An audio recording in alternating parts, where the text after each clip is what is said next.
Aloha and welcome to episode 97 of Killer Hangover. I'm Bettina. And I'm Beth. And you just totally confused them. Yes, you're in Hawaii, but I'm in the cold still, Mom. Sorry, I had to rub it in. Yes, I'm in the cold, and we are covering the state of Alabama, but Mom's still in vacation mode. Sorry about that.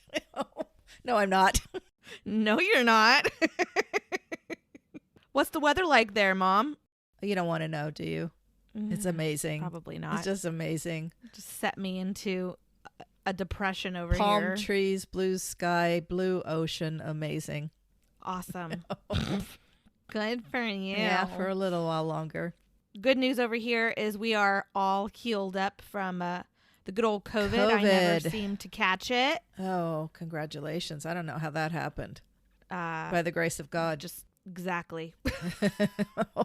Pure luck, Mom. Pure luck. So I have the true crime this week, and Beth has the paranormal and the drink. Not that I haven't drank enough while on vacation, but what are you having in cold Missouri? Ha ha ha. So funny. And yes, I'm drinking all by my lonesome over here. Well, not really, but you're drinking that drink by your lonesome. We are covering the state of Alabama and looking for an Alabama cocktail. I had to scroll because you guys really like the Alabama Slammer, and that's like all I That's could all there find is. for a while. And then I discovered the Yellowhammer Slammer cocktail recipe. Let's twist it up a little. I don't know if this is the same cocktail. I probably should have compared ingredients, but this is what I'm drinking. And I'm going to pretend that I am on some tropical island with you, Mom, because It is vodka, rum, amaretto, orange juice, pineapple juice, and a handful of ice is what the ingredients call for, according to delish.com. That does sound a bit tropical. Yeah, so it's called the Yellowhammer cocktail. And what is a Yellowhammer? I have no idea. What is a yellowhammer? It is the state bird of Alabama. And it even has on here some kind of a cheer that the University of Alabama uses that has something against Auburn and when they beat them and they sing about the Rammer Jammer Yellow Hammer. Yeah, I have no idea. Maybe you guys know that. I don't know. But the article states that this is a very potent drink to take your time while drinking it and let it last all tailgate long. Oh. What it is 2 ounces of vodka, 2 ounces of rum, an ounce of amaretto, 4 ounces of orange juice, 7 ounces of pineapple juice, stirred all up, served in a 20-ounce cup over ice. All right. Since we are doing this virtually, I've already started drinking it, and it is delicious. Well, I'm sorry I'm missing out. Yeah, you should be. See? I got something good going on over here. It's pretty sweet. I think one of these will be just fine. Maybe not as much pineapple juice, maybe? It sounds like a lot of pineapple juice. Yeah, it's 7 ounces of pineapple juice. And what I did is I didn't, those little cans of pineapple juice? Mm-hmm. I didn't quite use the whole can. So I think one of those cans is like 5.5 ounces. Right. Yeah, but 7 ounces of pineapple juice, that's Does that make sweet. One drink? Mm-hmm. 20-ounce cup. Heck, that is a lot of pineapple juice. It's 16 ounces of liquid. So, it's like filled to the brim. No wonder it's supposed to last your whole tailgate. So just a reminder, we have a TikTok, and I make the cocktails on TikTok. I also try to post it on our social media as well. One announcement before Mom jumps into the true crime, but Patreon members, we admit we've been slacking. Oh my gosh. I just feel so bad. We've decided that what we're going to do is release an extra episode for you guys every single week. And what we're going to do is watch what's new and trending, true crime genre or paranormal genre. And we're going to watch one episode together and then chat about it on an episode on a podcast for you guys, for Patreon. So we'll give you a heads up of what we're watching so you can watch it beforehand, or, we can ruin it for you, whatever you want. Whichever you prefer. But you can watch along with us. If it's a series, we'll watch one episode a week and then we can chat about the series, blah, blah, blah. You get the gist. Join us on Patreon if you want to listen to it. It's going to be really fun. I think it'll be fun. Bethy came up with Yeah. this idea and I said, okay, let's do it. More time I have with you. I think what's going to be tough for Mom is that she's such a binger. So it's going to be really hard for her to do one episode a week. But we're going to teach Mom some patience. Self-control. Oh, no. Self-control.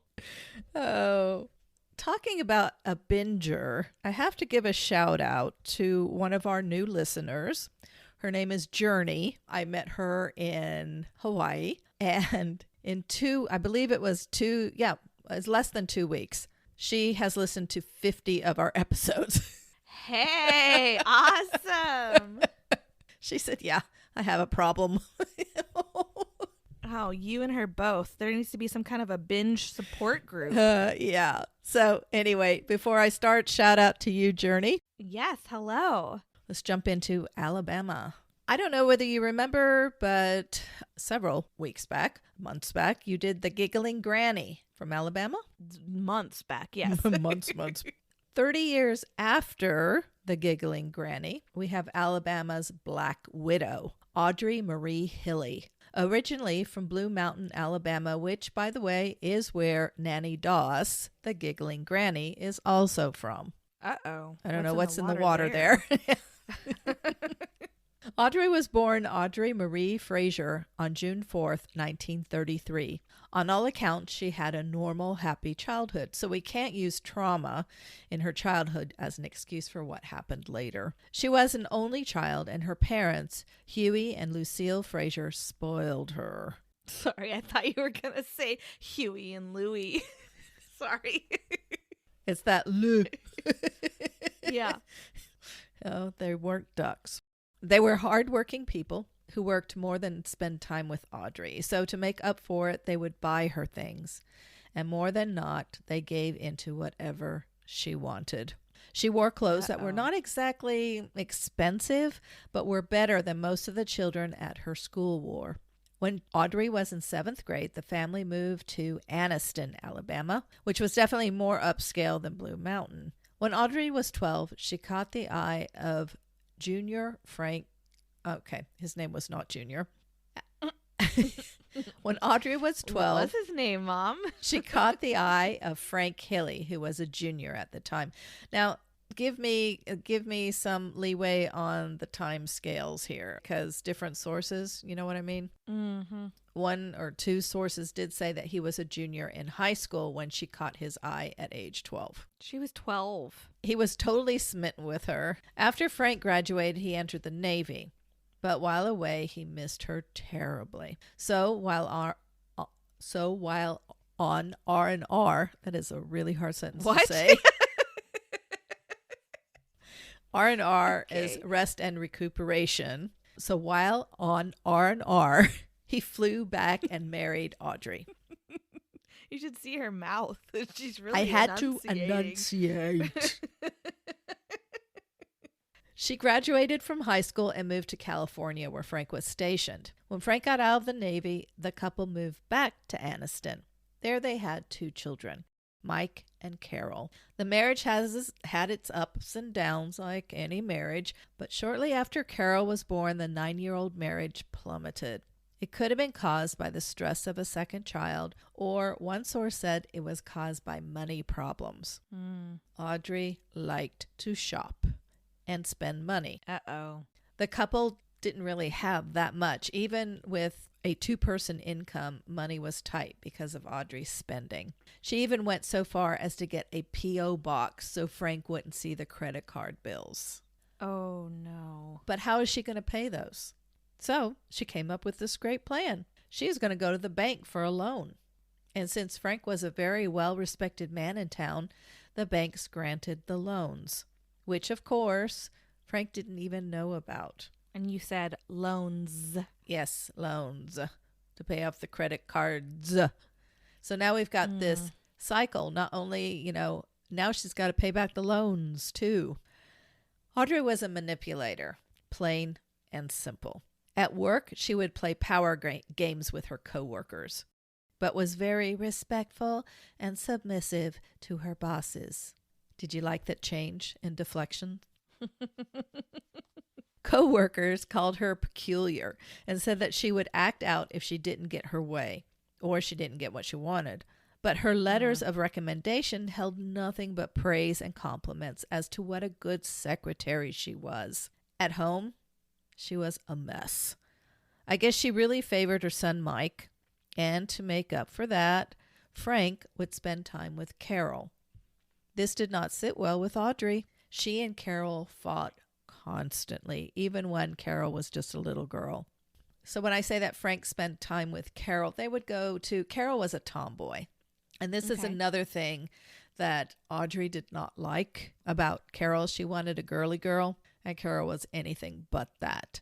Frank would take her to ball games, which they really enjoyed doing together. They would go to movies sometimes. That's the time that he spent, the special time he spent with Carol. That's nice, though. There's nothing Well, wrong thank with goodness that. she had a father that did that. Sure.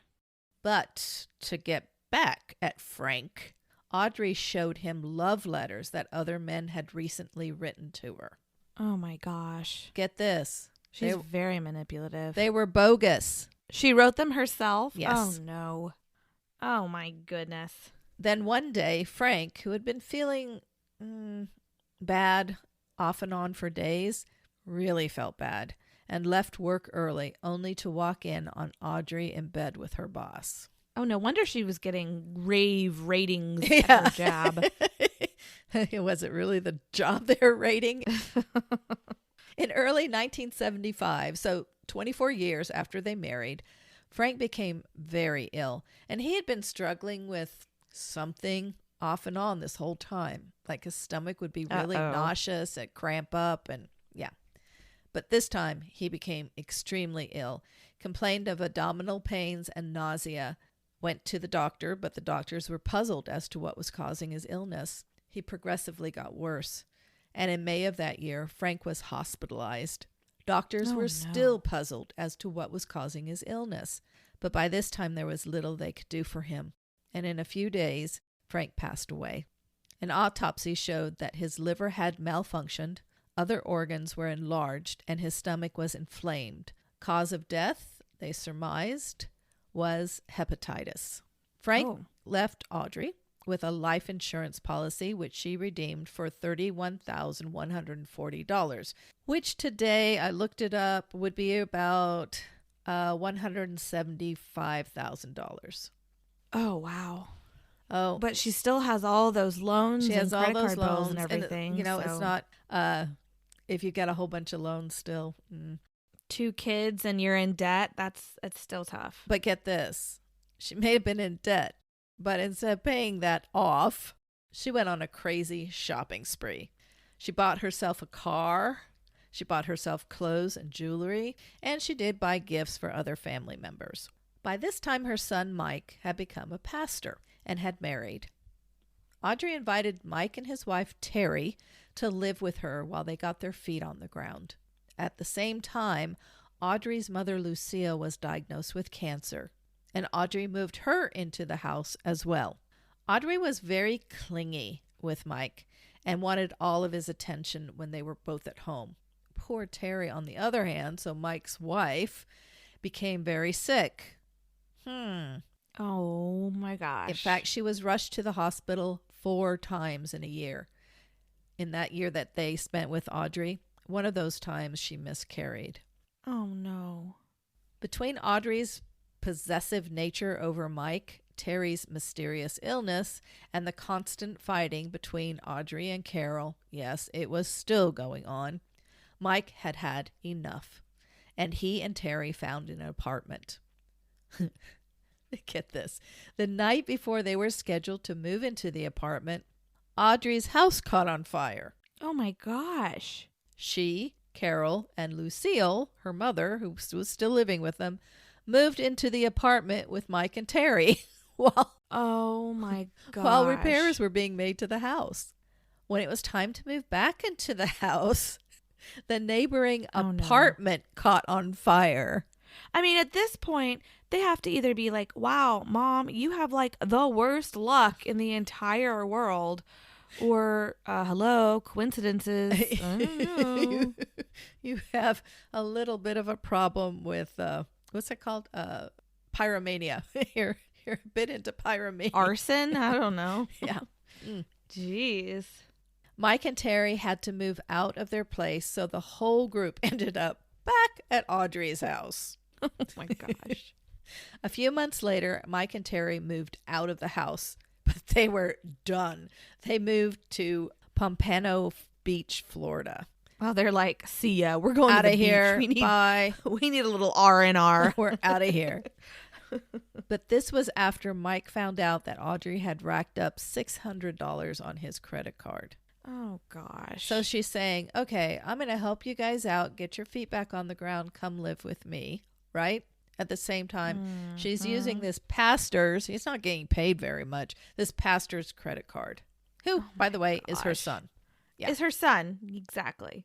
All right. A short while after Mike moved out, Audrey proceeded to get life insurance on her children. Mike's was for $25,000 and Carol's was for $39,000.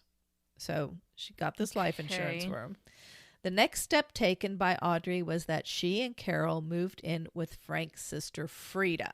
Okay, follow along here. So Frank's... Why'd they move in with her? I don't know whether Audrey lost the house or she sold it, but by this time her mother had died, so it was just her and Carol. Audrey and Carol then moved in with Frank's mother, Carrie Hilly. Okay, so they lived with Frida for a while, then they moved in with Frank's mother, Carrie. Oh my gosh, okay. I know, I should make like this master plan for you because it's crazy. I should have taken notes. Strange things started happening at Carrie's house. Phone lines were cut. Small fires were set. There's a surprise. Oh. Mom, why are all these fires following you? Carrie started complaining of stomach issues and nausea, and Carol became sicker and sicker. Oh my gosh, her own daughter. Shoot. Audrey was holding down 2 jobs, as well as 2 affairs. One was her boss, Harold Dillard, at her nighttime job, and the other was an old high school friend, Calvin Robertson, that she had looked up online. Both were married. Calvin and Audrey had a long-distance relationship as Calvin lived in San Francisco. Okay, that's the high school friend that she had looked up. Okay, remember I told you she was manipulative? Audrey told him she had been diagnosed with cancer, but she didn't have the money to pay for treatment. Oh my gosh, this woman. Calvin promptly sent her the money she needed. Then? Oh my gosh. Is this woman like beautiful? Like, I know she's manipulative, but is she just like absolutely gorgeous? I didn't think like, so. She really has these people wrapped around her finger. I know, right? You'd think that she was drop dead. I didn't think she was. I think she looked fine. I mean, you know. But that's looking at her in hindsight, knowing how cuckoo she is. Lo and behold, a few months later, she was healed. Thanks for the money, dude. Oh, yep. Wow. Miracle. On Sunday, in April of 1979, both Carol and Carrie got sick during church service. So I think Carol had to leave the service and went outside and just vomited. I mean, she couldn't stop throwing up. Oh, gosh. Carrie got so sick that an ambulance had to come to the church and get her. So these ladies were very ill. Both became more and more sick as the summer progressed. Audrey was administering shots every day to Carol, telling her that they were for nausea, and that Carol couldn't tell anyone that she was receiving these shots because a nurse at the hospital had given the nausea medicine to Audrey, and the nurse would be in trouble if she was found out and would lose her job. So I just don't understand how all of these sicknesses and illnesses around this woman, and nobody was like, that's odd, because it was like her husband, then her daughter-in-law, and then her daughter, her mother, probably and now her too. mother-in-law. Yep. And her, well, yeah, who knows? Her mom had cancer, but still, like, who knows that? Right. That was probably an inconvenience to have to care for her. So Carol continued to get worse. She suffered from muscle weakness and felt tingling in her hands and feet. Doctors could not figure out what was wrong with her. Carol was admitted to the hospital, and even there, Audrey continued to give her the shots. In the hospital? In the hospital, yes. Doctors started suspecting heavy metal poisoning, and as soon as they mentioned this to Audrey, she had Carol discharged and moved her to another hospital because they were starting to zero in on what the problem was. Oh, my gosh. This hospital was no different, though. Doctors there also started testing for metal poisoning. Somewhere in all of this, the police started looking into Audrey. Not at the time for poisoning, but for passing bad checks.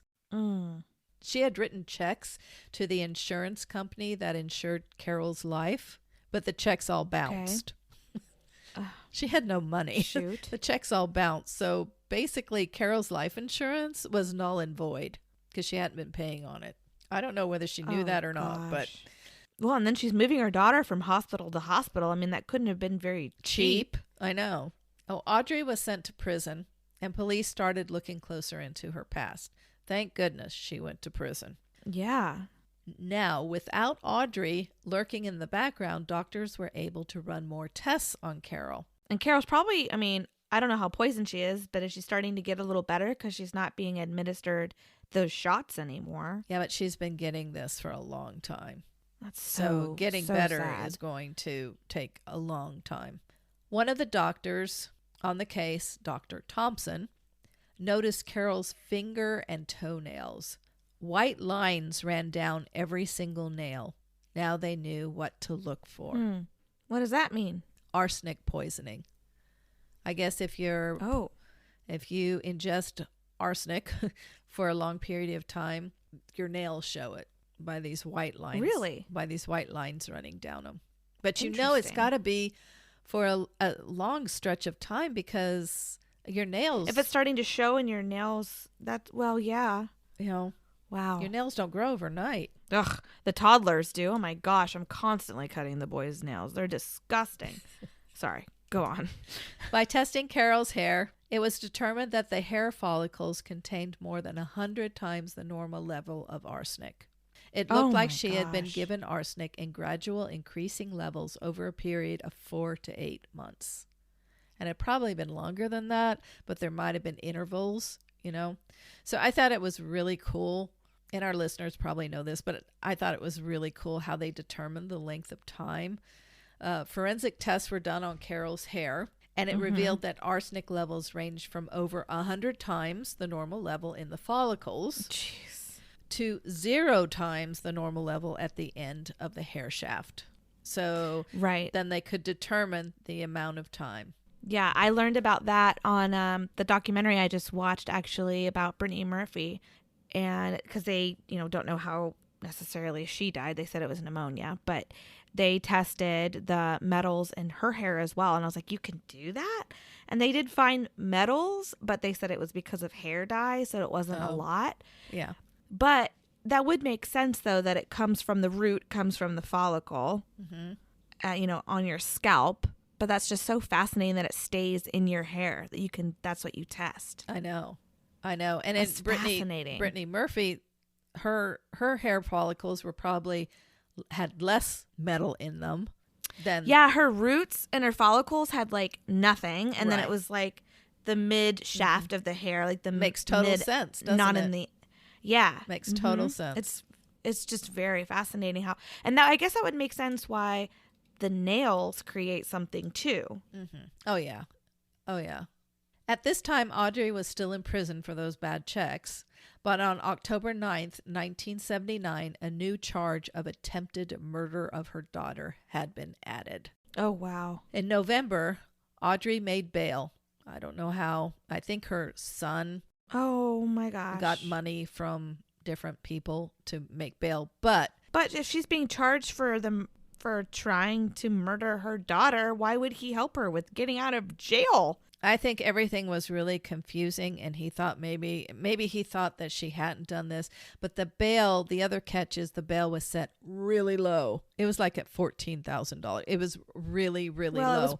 And that was a mistake. Was it set before she was being charged? No, it was after. But it was a mistake by the judge or whoever. I think the judge sets the bail. It was a mistake. Whether they forgot a zero or what, I don't know. But the bail amount had been a mistake. So it was big mistake. Huge. Pretty Woman if nobody knew. Love that part of the movie. Okay. So she made bail, and then her defense attorney placed her in a hotel in Birmingham, Alabama. On November 18th, the attorney went to the hotel to check on her and found a room that looked like it had been ransacked. Oh, of course. I mean, this woman is going to do everything dramatic that she can in this. Audrey wasn't there. Then he found a note. Oh, no. Written by the kidnappers. Saying, I was going to say, was she kidnapped? Oh, no. Saying that they had Audrey. And he had better not call the police or try to follow them. Oh, no, of course not. You can't do that. Of course, he did call the police, but Audrey was nowhere to be found. Oh, telling you, she has the worst luck ever. I know, of anybody. Haven't heard of anybody having this kind of luck. So a day or two after her disappearance, Audrey's uncle and aunt's car was stolen. Wonder who the thief was. No. Now her luck is being passed on to her family members. Yeah. The car was found in Georgia, but again, no leads as to where Audrey was. It was like she had fallen into the abyss. And in a way, Audrey had, but only to come out of the abyss in Fort Lauderdale, Florida, as Robbie Hannon. Oh. Total change of identity. As Audrey was working on her disappearing act, authorities back in Alabama had exhumed Frank's body, her husband's body, her late husband's body. Mm-hmm. Testing concluded that Frank had died of acute arsenic poisoning, which had been given to him over a period of months before his death. So now Frank's sister is getting a little concerned. Had her mother also been murdered? Remember Carrie? Oh, gosh. Yeah. Right. She searched the mother's house and found a baby food jar, a small spoon, and a container of rat and mouse poison, which contained arsenic. And they were right by each other. Oh, my gosh. The police took a closer look at the contents in Audrey's purse, which was still in their possession. I don't know why, after she made bail, they didn't give her the purse.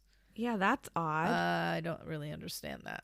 But they found a vial, which revealed a presence. Maybe the purse was in the hotel room. Maybe that's it. Yeah, the hotel room. And then all that was missing was maybe her wallet or something.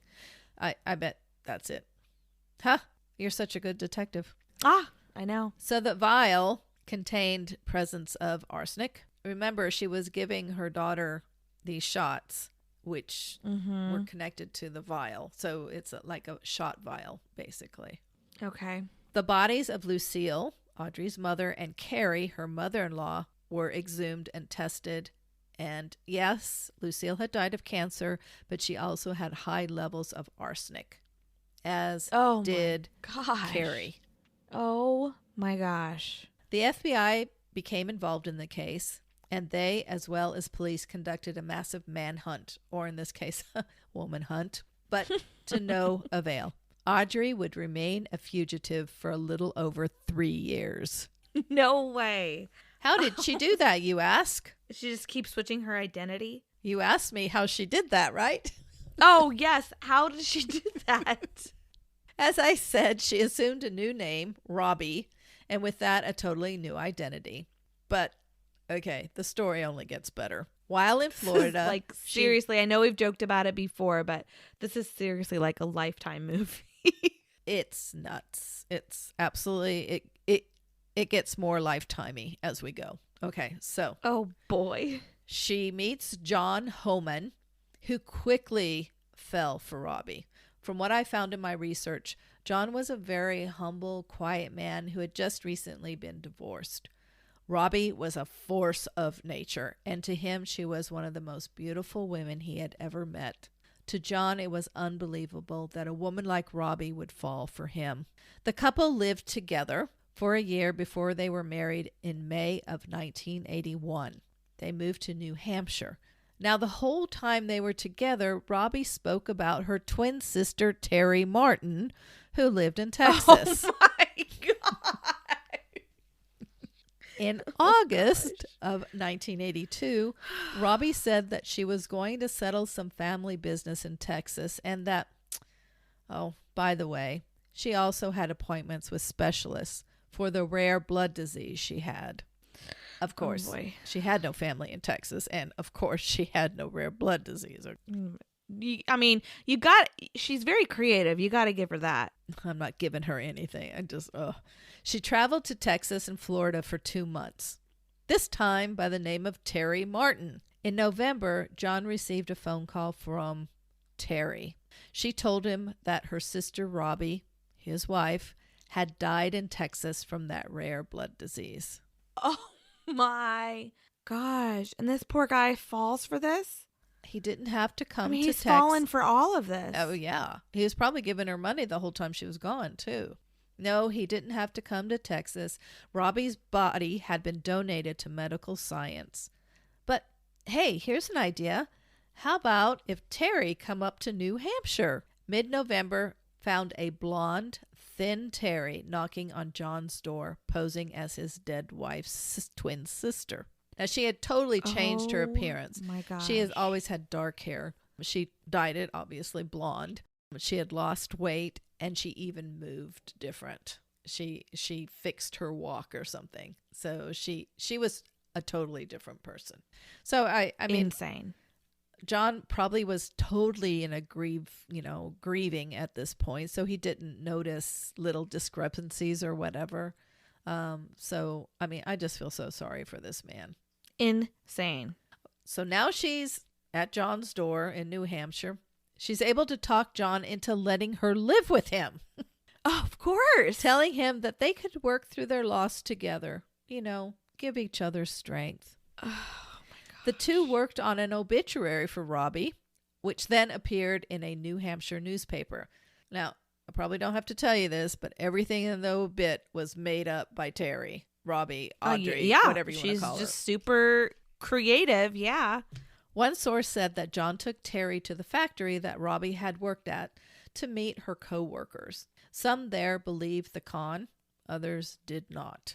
There was something off. After the obituary appeared in the paper, Robbie's co-workers started digging into things. They found that the church that Robbie supposedly belonged to didn't even exist, nor did the teaching hospital that her body was donated to. They took their information to the police, who started their own investigation. Here I have to insert that I found some of those research differences we often mention. One source said that was the co-workers that looked into the obit. Another said it was John's family. And another said it was the police directly. So there you have that. Well, I mean, what balls does this woman have, though? Like, okay, look so how long she's gotten away with it. But, like, look, her husband is grieving. So, yeah, you're right. Maybe he can look past things. But, like, our coworkers have got to be like, no, that's Robbie. Then like, just how bizarre. Like, she sachets into the factory and is just like, oh, so nice to meet you. I'm thinking like Marilyn Monroe type of copy or something. I don't know. Oh, so crazy. So the police found several discrepancies themselves, and on January 12th, 1983, Terry was brought in for questioning. I'm sorry, you'll know why I'm laughing here. The police surmised that the woman was really Robbie, so they were beyond surprised when Terry confessed to being Audrey Hilly. Yeah, I'm sure they weren't even, that wasn't probably even on their radar. This is New Hampshire police. They don't even know about Audrey. No. So, I mean, they probably thought that Terry artist had killed her sister or something, questioning her. Just, oh, I'm Audrey. Anyway, it's just funny to me. Audrey was returned to Alabama to await trial. Audrey was returned to Alabama to await trial. Audrey's trial was June 1983. I know it was their job to defend her, but defense can be cruel sometimes, okay? They alleged that Carol had tried to harm herself, and her mother had nothing to do with it. Carol did drugs. Carol had homosexual relations, and Carol had tried to commit suicide 3 times. When Carol was on the witness stand, she addressed those accusations. Yes, she did try marijuana, but she was not an addict. Yes, she had had homosexual relations, but she was not mentally unbalanced because of it. Oh, God, that makes me so mad that she was even on the stand having to defend herself for anything. Yes, she had tried to commit suicide. 2 of the attempts were due to the physical and emotional turmoil she was in due to the arsenic poisoning. And the 3rd time was a feeble attempt by taking 5 Tylenol pills. She wasn't really trying. The jury deliberated for 3 hours. Audrey was convicted of Frank's murder and Carol's attempted murder. She received life in prison for Frank's death plus 20 years for the attempted murder charge. Audrey was placed at Tutwiler Women's Institute, a medium security prison in Anniston, Alabama. John stood by his wife all during the trial and actually moved to Anniston after the conviction so he could be closer to her. Because of her secretarial background, Audrey was assigned to do paperwork for the prison. Remember how she manipulated her earlier bosses? How she manipulated everybody? Yes. Well, prison was no different. She was considered a model prisoner, and with that came the reward of day passes. Oh my gosh, this is crazy. Oh yeah, the story's not over. She was granted 3 different day passes, and with all 3, she left and she returned on time, proving that she could be trusted with a 3-day pass to be with her husband, John. But everything has a reason with her. Like, she is such a con artist. Manipulator, big time. In February of 1987, she and John checked into an Anniston motel for their 3-day getaway. I don't know why they didn't go to his house, but they went to the hotel. On February 22nd, John had to leave for a few hours, and on his return, he found a note. But no Audrey. The note stated that... Was she kidnapped again? Not this time. She went willingly. The note stated that Audrey's friend Walter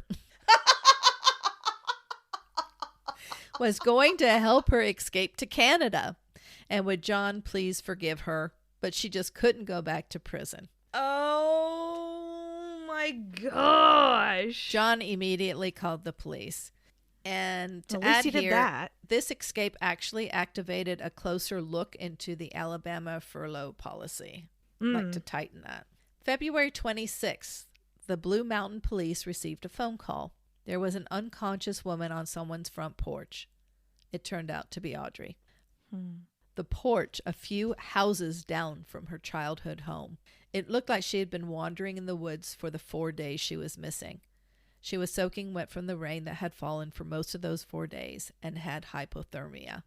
Her body temp was 81 degrees from being out in the temperatures that had dropped to the low 30s and then being wet. EMTs rushed to the home. By the time they got her into the ambulance, her heart had stopped. She could not be revived. It is unknown whether there really was a Walter that was supposed to help Audrey get to Canada. If there was, did he stand her up? Mom, there was no Walter. Or maybe there wasn't a Walter. You know, at this point, we just really don't know. Audrey Marie Hilly, murderer, deceiver, master of disguise, and manipulator, died of heart failure caused by hypothermia. A few houses down from where she had been born. Just a complete Bizarre. Crazy end to this. Absolutely bizarre. like I hadn't heard of this lady. Had you? No. But I think Lifetime probably has. They have to. I mean, that seriously has to be a Lifetime movie.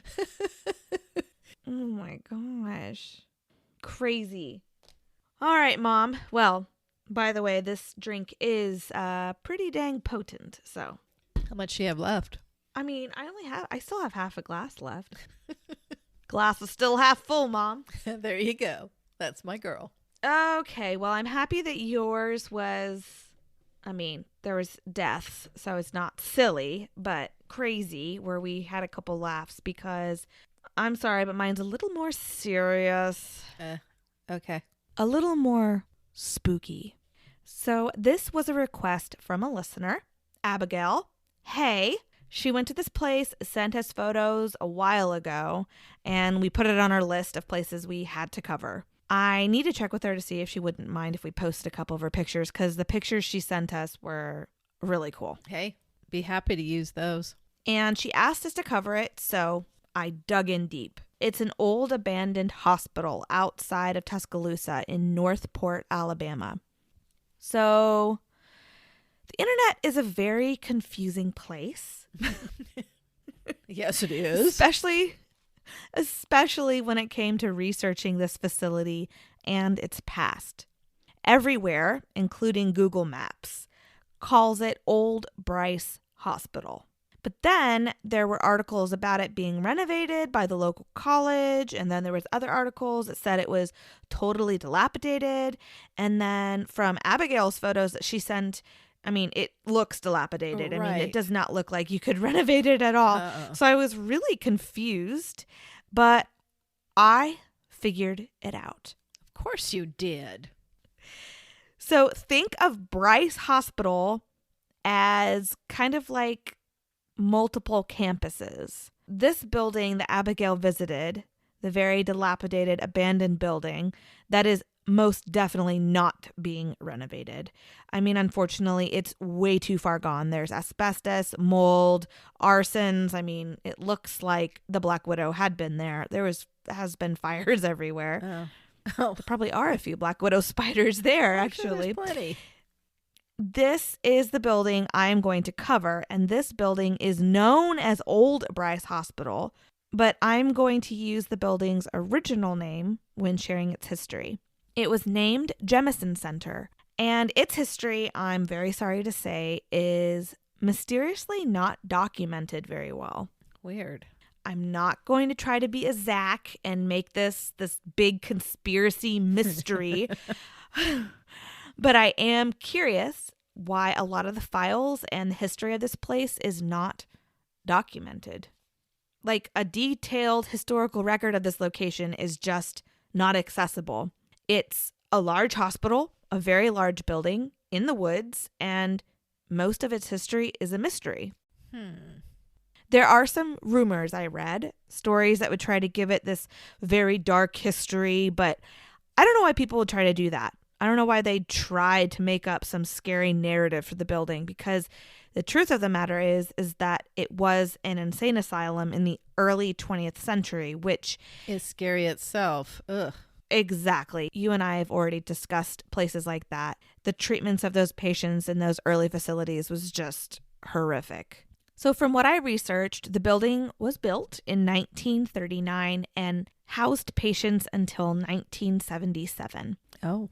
It was named Jemison Center after the original owner of the property and the land that it sits on, Robert Jemison Jr. The history of the place is very fascinating and very sad.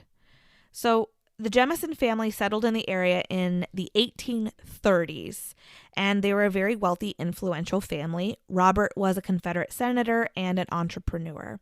He had a lot of businesses in toll roads, bridges, a grist mill, a sawmill, stables, a hotel, and 6 plantations with over 10,000 acres. Oh, jeez. Okay, so yes, he was a slave owner, a Confederate senator during the American Civil War. But one good thing he advocated for, which I think was a really big deal back in the 1800s, was mental health. Oh. After his death in 1871, his largest plantation, known as Cherokee Place, was given to the state of Alabama's Board of Mental Health. This was during the segregation era, with Jim Crow laws where whites and blacks had to be separated. So at this time, African American patients were put up in lofts in a barn at Bryce Hospital in town. With this new land, the State Board of Alabama's Mental Health built the Jemison Center for the African American patients. Okay.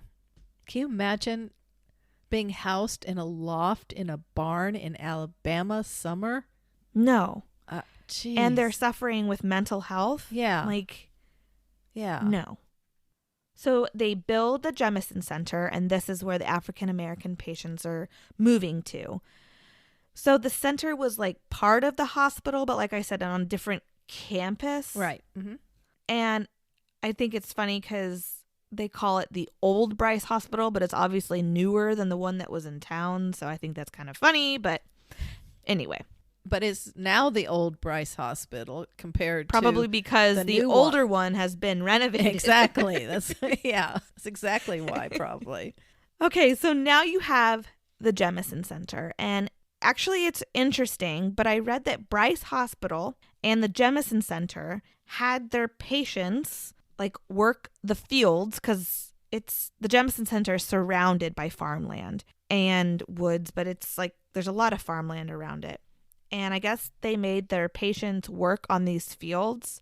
In theory, and I think we've talked about it before in another episode, we can see this as a positive thing, like giving the patients something to do, helping them with independence, teaching them a craft, or, Right. Mm-hmm.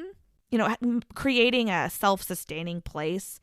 But a lot of people in town at the time viewed these patients working on the fields as basically free manual labor. Oh.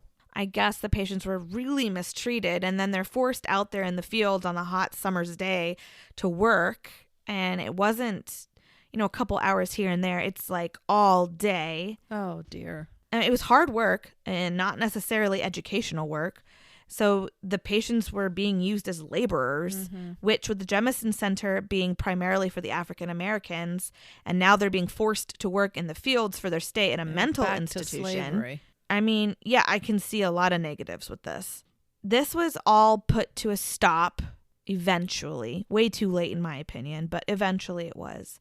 Other than that, and I think the only reason we know about that is because patients at Bryce Hospital were also forced to work the fields. So that's kind of tied together. But other than that, that's all the history I could find. That's it. On the Jemison Center. Yeah. The only other thing I could get was a reporter from Tuscaloosa News wrote an article about the Jemison Center in the 70s, and his article detailed horrific occurrences. Warning, it's pretty bad. So if you want to fast forward like a minute, you can. Mom, I'm sorry, you have to listen to it. I can't fast forward. Quote, human feces were caked on the toilets and walls, urine-soaked aging floors. Many beds lacked linens. Patients were sleeping on the floor. One small shower served 131 male patients. Jeez. The 75 female patients only had one shower, too. Most of the patients at Jemison were highly tranquilized and appeared to have not bathed in days. All appeared to lack any semblance of treatment. The stench was almost unbearable. Unquote. So besides this article that specifically was about Jemison, there's nothing. Can I interrupt you for a minute? When did he write that article? What year was it? In the 70s. It's in the 70s. You know, what blows my mind, I know this is, we think of this horrible condition as being back in the day, but that's during my lifetime. Well, you know what blows my mind is that was written in the 70s. The facility didn't close down until 1977. Right. That's so what I'm even saying. after this was in the news, it was still open for years after that. Even when the public became aware of what was going on in the Jemison Center, it still went on for years before it was shut down. It's just crazy that I was around during that time. Well, and the whole patients working the fields and everything, that was happening in the 60s. That wasn't back in the 1800s. That's what I'm saying. That's what I'm saying. It's not happening like, way back in the day. No, it's happening like during my lifetime. It's just like that. And I know that that's like a really dark past and it's super sad, but I hate that this place has become so run down because it should teach a lesson of like, how terrible things really were and what we shouldn't do. Like, we have to learn from this. It was terrible. Yes. But it's been hidden away. We don't have any resources for it. The only thing we can really go on is personal experiences of people and like what their family members had to go through or whatnot. And what was really fascinating about this place is when you Googled it, and even on Google Maps, when you look at Old Bryce Hospital, because that's what it's titled as, there's a ton of reviews. I know you and I have Googled a lot of haunted places before, right? But I've never seen a review an abandoned building. There's reviews on this abandoned building, and it's not open to the public. Oh, it's not like it's a ghost tour that they're reviewing. You cannot get a tour of this place. Okay. It's the cops will kick you out as soon as they see you. Like, Abigail snuck in. Lucky thing you.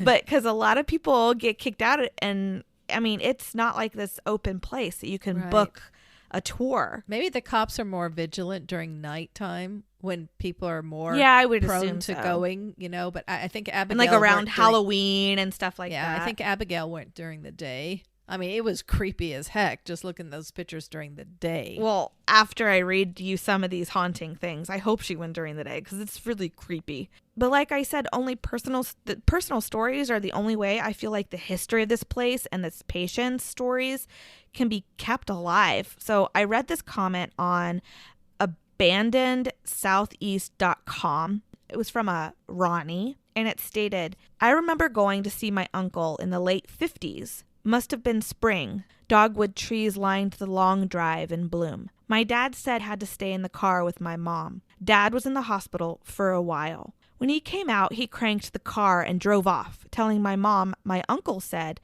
that the orderlies were going to beat him because he told how bad it was. When my dad left, we drove out of the drive and turned around and went back. Dad had something in the door where it would not lock. He went in and caught the orderlies beating my uncle. Oh, geez. Dad was a tough guy. Dad and my uncle took care of the orderlies. Few minutes, my dad and uncle came out. My uncle came home with us. Never heard anything from it. That's crazy. Think of that. There was an escaped patient, and nobody did anything about it. It's crazy. Did they even miss him? Did they even know? What kind of treatment did he need? And then he was stripped of that chance of getting any kind of help. So, Abigail, I hope I found some interesting history for you. Like I said, the history is very sad, and those people whose lives happened or were affected by this place, their stories just not been told. I mean, hell, most people don't even call the building by its proper name. The patients' narratives and their lives there have just been lost, which is so sad. So like I said, the building is private property and police do have heavy surveillance on the building. There were lots of comments regarding this, that they would go and soon after showing up, cops would escort them off the property. There's mold, and because of arson, there's a lot of the building is collapsing. So it's definitely dangerous. not a place. Yeah, it's definitely not a place I can say like, go look at it. I still can't believe Abigail went, I think a couple times, but her pictures are cool. So let's just look at her pictures. It'll be the safest thing. Just reflect on that, not the fact that she put her life in danger getting the pictures. The place is covered in graffiti, but there are still old mattresses from when it was a hospital covering the floor. There's still some old hospital equipment, and there's like an embalming room that still has stuff in it. Oh, jeez. Now, I have to give mention to this amazing website I found when I was looking for pictures and researching this place. And it's actually the website where it finally clarified what old Bryce Hospital, Jemison Center, like what it all was. Okay. So I have to give a shout out to opacity.com. I seriously lost myself in this entire website. Tom Kirsch, or as he's known online as Mr. Motts, runs the website. He's a photographer and he travels taking the most beautiful photos of abandoned locations. And then he shares some history of the location. Now, I'm talking abandoned homes, abandoned libraries, abandoned hospitals, amusement parks. The website is incredible. The photos are beautiful. And one in particular was my favorite. It's a black and white photo taken of the long dirt drive that leads up to the Jemison Center. Oh. I think Abigail even has a really good picture of that drive as well. And that Ronnie comment I read mentions the dogwood trees that line long drive. this long drive. I mean, just think about, it's a dirt road. It's not paved or anything. It's this long dirt road. And back in the day, that dirt road would lead to the original plantation home in the 1800s. Wow. And now it leads to this abandoned facility. It's just, I don't know, it's beautiful and eerie and scary, like all in the same time. It's, and historical and just, it's really cool. So his photos of the Jemison Center, all of his photos are engulfing and beautiful. So check it out. It's on Opacity, OPACITY.com. I had to look up what opacity meant. It means the transparency of something, either physically or its obscurity in meaning. Okay, so yes, the facility is haunted. And even though there was not a lot of the history of the building on the internet, there was lots and lots of reviews and comments of experiences in the building. All right, are you going to tell us some? I'm actually going to read you a few. Okay. How does that sound? Okay, so these were from hauntedplaces.org. The first is from Caleb. And I will warn you, these are pretty spooky. I live in Tuscaloosa. It's the neighboring city to Northport. The two cities intertwine and becomes one city, really. Nobody here knows the Old Bryce Mental Hospital as the Jemison Center.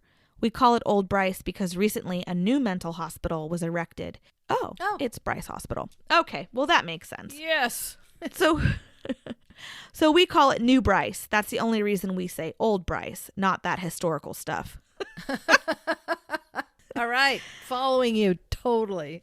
And no, the hospital does not allow anyone in without special permission from the mayor or city council. Holy smokes. It's patrolled by cops all the time, so it's hard to get inside. My brother went inside, and the stuff that he saw kept him awake for days. He heard screams and footsteps, and he took a video on his phone, and you could see a chair move. What? There are many graffitied places and much vandalism in the building. Many people go there to perform rituals. Satanic. There are pentagrams and candles everywhere. Old needles from the hospital are just left laying everywhere, and so is some medical equipment, like the beds that strapped you down tight and gags. There have also been animal offerings in the building. People kill the animals and do whatever they do with it. It's a scary place, haunted or not. Ugh. This next one is from Brandon. Me and a few of my buddies went here tonight, and we saw another truck coming in the trail, so we followed it, but could never find the truck. So we pulled up at the asylum and went inside. We were walking up the stairs. My friend looked at me and said, "I don't feel right. I can't breathe." So we got in the truck thinking, it's okay. It was just the mold and it's asbestos in the air. Yeah, not a problem. No big deal. But when the headlights hit the front of the building, we saw 4 figures, 2 in one window and the 3rd floor. One really tall black figure that screamed at us, and one on the 1st floor. I never saw the one on the 1st floor, but according to my other friends, it was there. Oh. And I've never seen or heard anything like that. I would advise, do not go. This was very demonic and dangerous. Ugh. Ugh. Can you just imagine seeing a figure and then it's screaming at you? No. I just think of this just mouth opening really wide. Yeah. And You just see this like shadow figure with this mouth opening really wide and then it's just like horrific scream. This is one from Haley. Me and my friends went out there, and on the way out there, we saw 2 headlights, but never saw taillights. So that's interesting that people go out there and they see headlights either following them or ahead of them, but then there's nobody else out there with them. Right. So the other person basically saw taillights because they followed the truck there. And now Haley is seeing headlights, but no taillights. Interesting. That's weird. So we thought, okay, there's more people going out there, so we will follow them. Well, we never saw those 2 headlights again. So we get out there, and some of us go in, and some of us sit in the truck. Well, one of my friends saw a hand wrapped around the corner of the wall, and we heard doors slam upstairs and running. But actually, there's no doors upstairs. Oh. So we all run out of there and get in the truck. and we go shine the lights on the place. And we saw people in the windows. What? And a huge black figure in front of the truck. And they were screaming at us. It was the loudest scream I've ever heard. And I know a human couldn't scream like that. Well, we were trying to get the truck in reverse, and the truck wouldn't go. We finally got it to go, and we got out of there. That place is nothing to mess with. I suggest you do not go. Oh my gosh. Well, I'm sure that the spirits or whatever had nothing to do with the truck. The driver was probably so freaked out. He So couldn't scared. get it into gear to get the heck out of there. But oh my gosh. oh my gosh. But unfortunately, the more they say, I advise you not to go, the more people are going to want More to people go. want to go. I just think it's stupid, though, to mess with this. This sounds like real.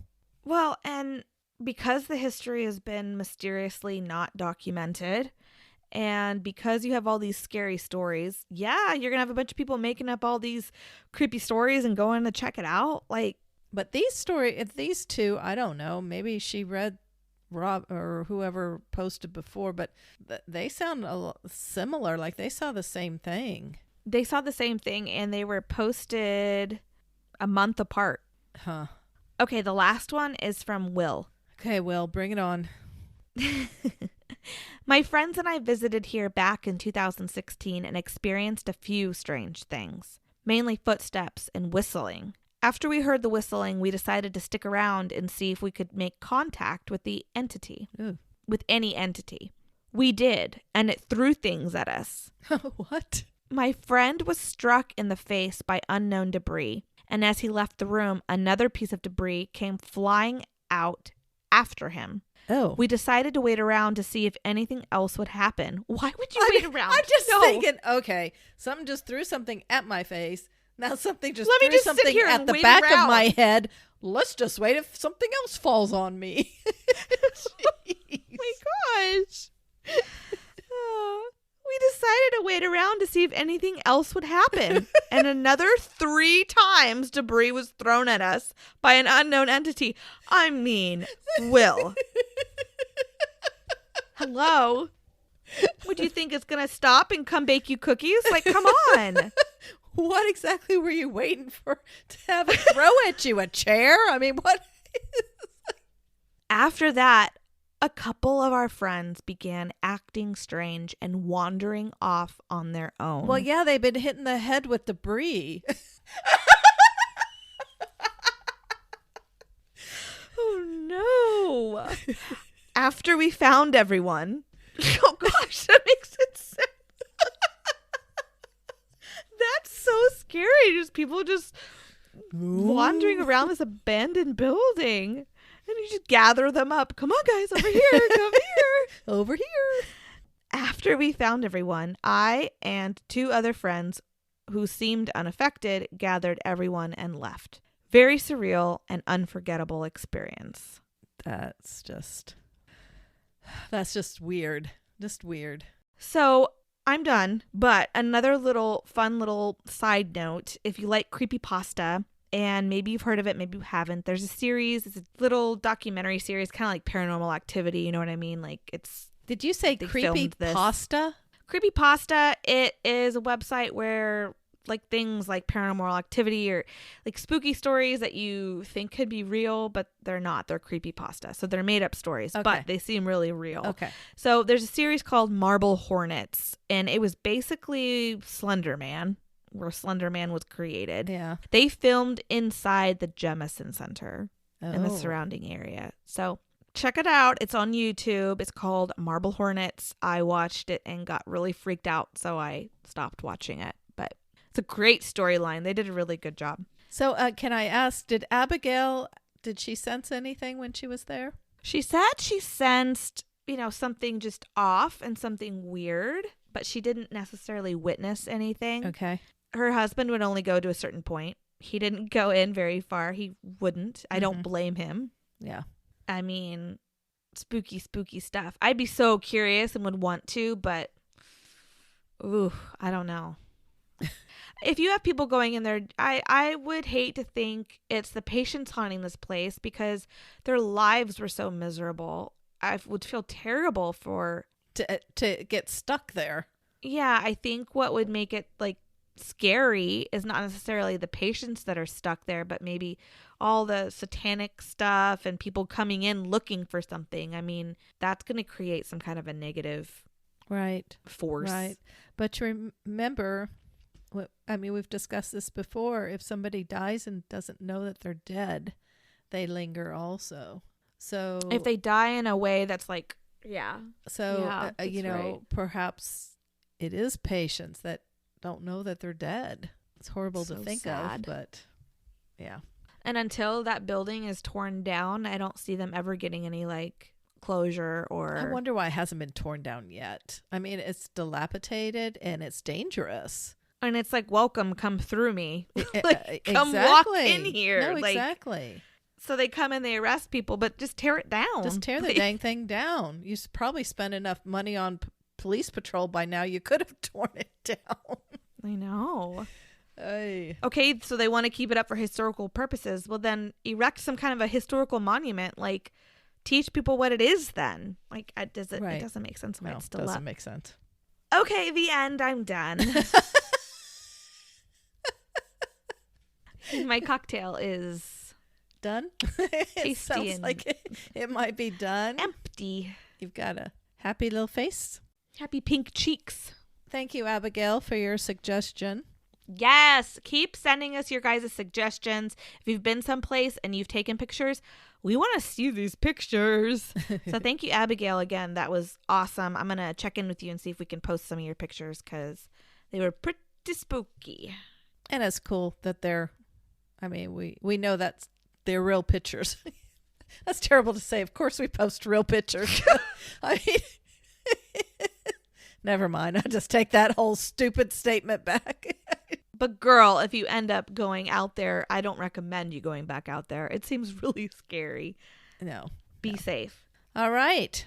And what do we have next week? We have next week Florida. I will be covering a true crime from Florida. I'll be covering the cocktail. Episode 98. Okay. One thing on the brain for Mom.